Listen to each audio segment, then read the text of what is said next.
Hello trainers, Ganeto here, and today we are diving together into Color Cup with a line that is gonna use as a lead option the best Corebreaker for the meta in my opinion. So we're gonna have Charjabuf up on the lead, which has access to Crunch to threat those Trevenants and Discharge to threat those Toxapex, which is an absolute beast against the meta as you can see, and of course you can always use Excisor if you happen to encounter a lot of other grass types, something like an Aboma Snow or even something like a Shiftry up on the lead. So Charjabuf definitely an all-around threat that can always surprise your opponent because of this amazing coverage that it has with its charge attacks.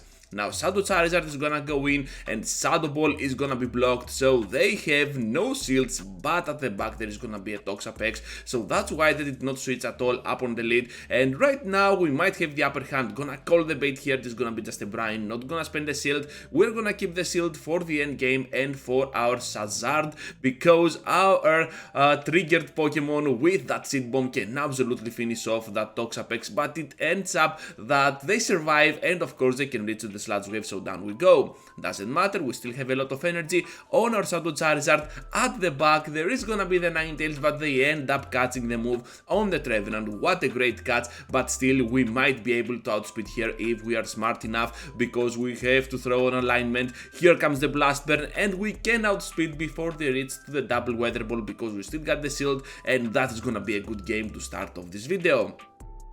Poke gains into the next one, and we're having a Swampert up on the lead. Horrible lead scenario, and of course our safe switch here has to be our closer on the face of Charizard, because Shadow Charizard will still do a lot of work with shields up against Swampert.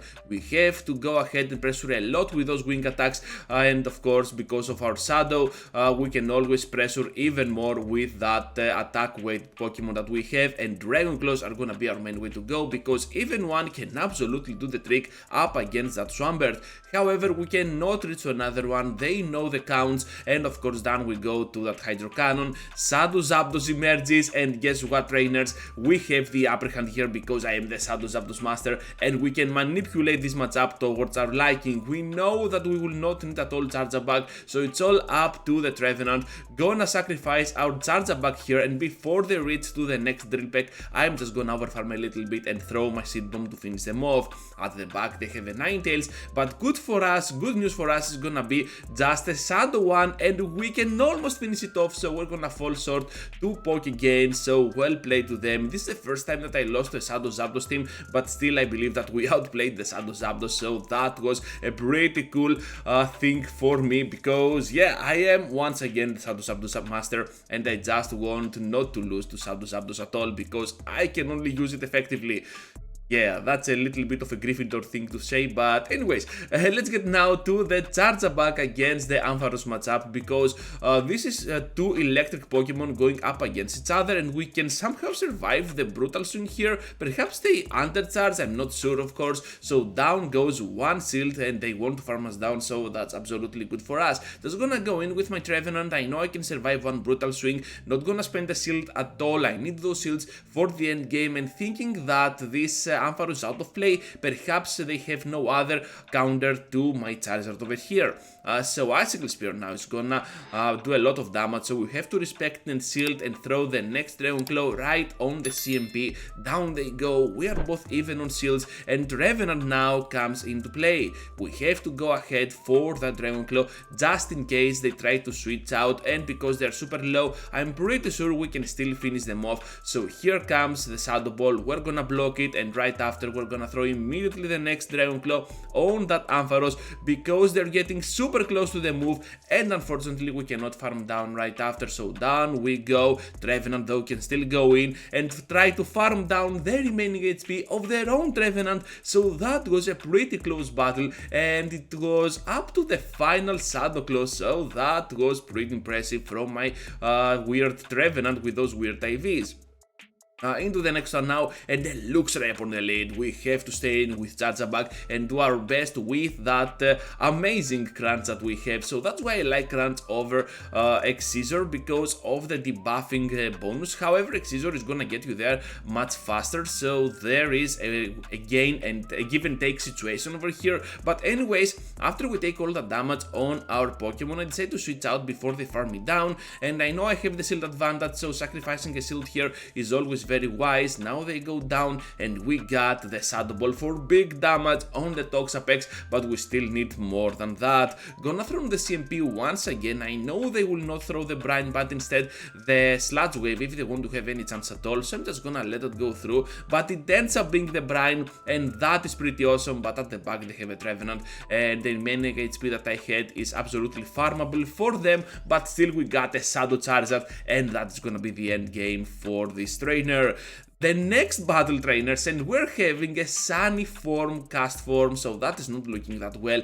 We're just gonna stay in because we cannot switch out. We do not like those odds that we have up against cast form with our Trevenant as well, while our bug up in front is still gonna take super effective damage from those Embers and the Weather Balls. So right now we have to go in with our Charizard, and before they throw, I'm just gonna go with the Dragon Claw, and we are therefore to threat a shield or just finish them off. At the back they have a Galvantula, and it seems like they want to stay in or just want to debuff me and then switch out. So here comes the lunge and then stay in. Okay, so let's get now to the Shadow Ball for lethal damage. Perhaps they will expect the Seed Bomb, but no, they will try to snipe me down over here, but it doesn't matter. I can still go in with my Charizard. I still have a lot of energy, and there is gonna be a Swampert at the back, so let's get to the big nuke. Can we land it? Yes, we can. They are super low. Perhaps now we can absolutely seal this and completely farm down. Let's do together, trainers. Yes, we can. Swampert's out of the way. The crazy farm down from the Shadow Charizard, the Dragon Claw on the shield, and one more for the victory. This will for sure knock out before they reach to the charge attack, and that is gonna be another great game for our fantastic team. Swampert before was a pretty bad lead for our team, but still you can see that we have another one here on the face of a Shadow Swampert, and this time I'm just gonna go ahead and throw my Trevenant into play instead of the Charizard. I want to see how this time this is gonna unfold. So we're gonna have the Mirror, and they end up taking the move, which is still not good for us, even though we flipped around that bad lead, because we still have to go on with Charjabuf, try to take those moves on our back Pokemon, and of course we have to keep us our closer, the Charizard. They're gonna reach to the next one, and you know what, I'm just gonna take it. No reason to shield here. Gonna sacrifice the MVP of this video, while Shadow Charizard can still go in, and at this amount of HP we can always threat with a potential Dragon Claw, so they have to block, and of course another Hydro Cannon is coming up. Gotta not only respect the damage because this is lethal, but also we have to block no matter what. We got two shields into play, and they still have one more Pokemon. It is gonna be the Salazzle, trainers, so we have to take that shield as soon as possible out of the way with the Dragon Claw, and let's outspeed now to the Blast Burn. That was a Salazzle, which is a fire type Pokemon, one shot down by a complete Blast Burn from my Charizard, and that was